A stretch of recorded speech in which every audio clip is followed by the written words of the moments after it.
Hi అండి, మునక్కాయ టమాటా curry ఇలా ట్రై చేసి చూడండి, చాలా టేస్టీగా ఉంటుందండి. ఆయిల్ వేడియాక తాలింపు గింజలు కరివేపాకు వేసి అది కూడా వేగినాక ఉల్లిపాయ పచ్చిమిరకాయ వేసి వేగుతుండగా అల్లం వెల్లుల్లి పేస్ట్ కూడా వేసి అల్లం వెల్లుల్లి పేస్ట్ కూడా వేగినాక మునక్కాయలు వేసి ఒక 5 నిమిషాలు మగ్గనివ్వండి.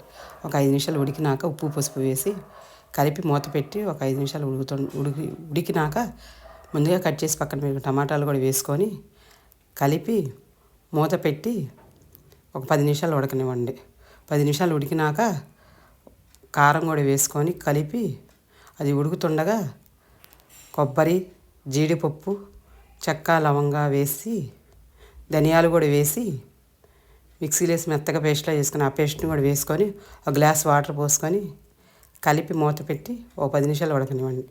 ఒక 10 నిమిషాలు ఉడికినాక లాస్ట్ అండ్ ఫైనల్గా కొత్తిమీర వేసి మునక్కాయ టమాటా కూర రెడీ అండి. ప్లీజ్ సబ్స్క్రైబ్ చేయండి ఫ్రెండ్స్.